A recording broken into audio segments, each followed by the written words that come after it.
বন্ধুরা, এই মুহূর্তে সবচেয়ে বড় প্রশ্ন, সবচেয়ে বড় বিষয় যেটা আপনারা জানতে চান যে পার্শ্ব শিক্ষকদের জিও কবে ঘোষণা করবে রাজ্য সরকার, কবে বিজ্ঞপ্তি প্রকাশ হবে। এই প্রশ্ন এখন সকলের মনের মধ্যে ঘুরপাক খাচ্ছে এবং সকলেই অধীর আগ্রহে বসে আছেন যে জিওটা প্রকাশ হলেই আমরা যা বেঁচে গেলাম বা বেঁচে যাব। ঠিক এই সিচুয়েশনে দাঁড়িয়ে কলকাতা হাইকোর্ট থেকে এই মুহূর্তের একটা অত্যন্ত বড় আপডেট আমরা নিয়ে এসেছি, অবশ্যই রিলেটেড আপনাদের, কারণ আমরা আমাদের একাধিক প্রতিবেদনে একটা বিষয় বারংবার তুলে ধরেছি।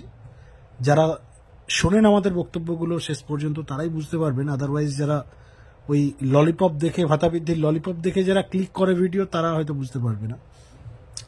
তো বিষয়টা হচ্ছে বন্ধুরা, গতকাল কলকাতা হাইকোর্টে একটা বড় জাজমেন্ট হয়েছে, বড় নির্দেশ দেওয়া হয়েছে রাজ্যকে। আর এই সিচুয়েশনে দাঁড়িয়ে পার্শ্ব শিক্ষকদের বিজ্ঞপ্তি প্রকাশ ভাতা বৃদ্ধির কবে হবে, হলেই কি সব ঠিকঠাক হয়ে যাবে, হলেই কি পার্শ্ব শিক্ষকরা বেঁচে যাবেন? ব্যাপারটা একদমই তা নয়।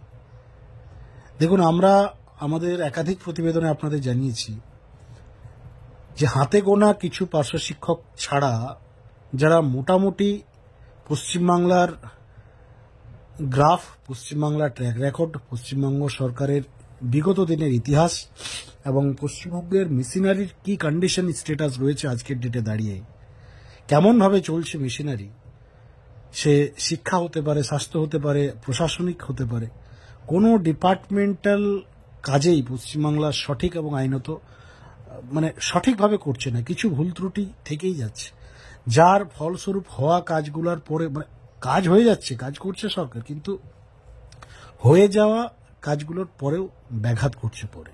কিভাবে আপনাদের বোঝাবো? দেখুন, মুখ্যমন্ত্রী মমতা বন্দ্যোপাধ্যায় কিছুদিন আগে একটা বড় ঘোষণা করেছিলেন। গ্রুপ ডি এবং গ্রুপ সি কর্মচারী যাদের চাকরি অলরেডি সুপ্রিম কোর্ট কেড়ে নিয়েছে, খারিজ করে দিয়েছে, তাদেরকে রাজ্যের মুখ্যমন্ত্রী বলেছিলেন যে যেহেতু তারা এতদিন চাকরিটা করছিলেন, চাকরি চলে গেছে, পরিবারগুলো কেন রাস্তায় আসবে, একটা মানবিকতার বিষয় দেখিয়ে তিনি 20,000 এবং 25,000 টাকা ঘোষণা করেছিলেন। অনেকেই প্রতিবাদ করেছিল এই বিষয়টা, অনেকেই একটা সাধারণ লজিক সকলের মনের মধ্যে এই ধারণাটা এসেছিল যে ভাই, যাদের চাকরি সুপ্রিম কোর্ট খারিজ করে দিয়েছে তাদেরকে রাজ্য সরকার এইভাবে টাকা দিতে পারে?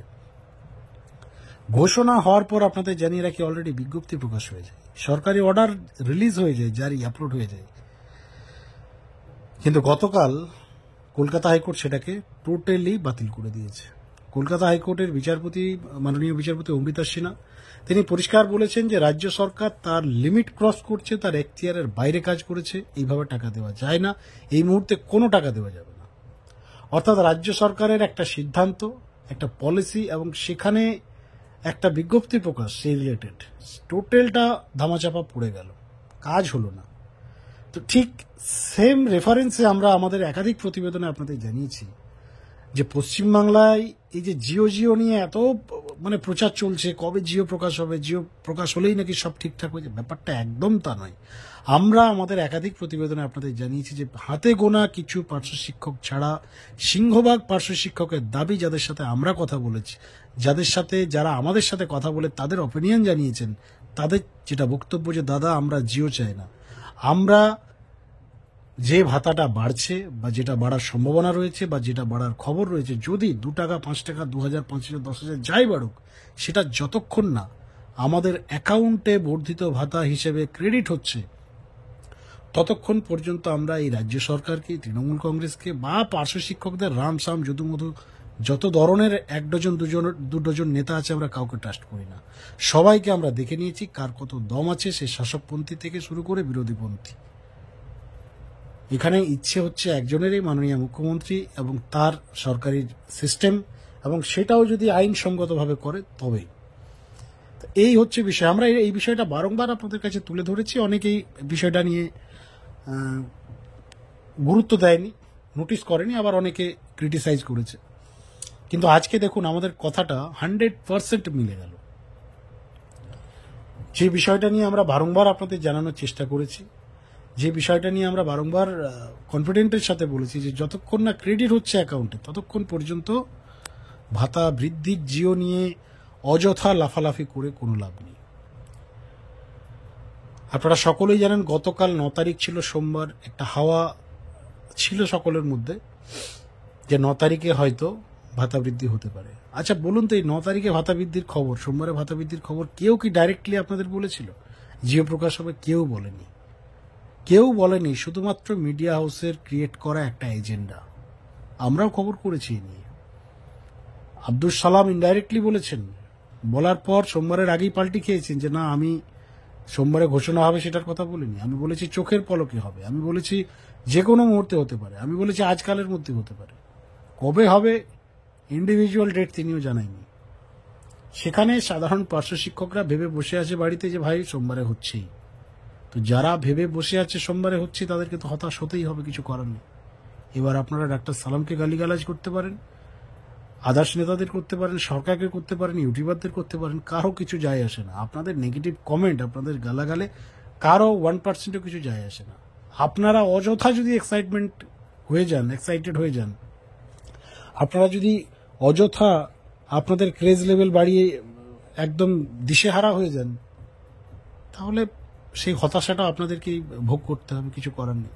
তবে হ্যাঁ, এই বিষয়টা একটা ক্লিয়ারিফিকেশন আমরা জানাবো যে দেখুন, যে রিপোর্টিং আছে আমাদের কাছে তাতে বেতন বৃদ্ধি হচ্ছে, এটা শিওর, এটা কনফার্ম থাকুন।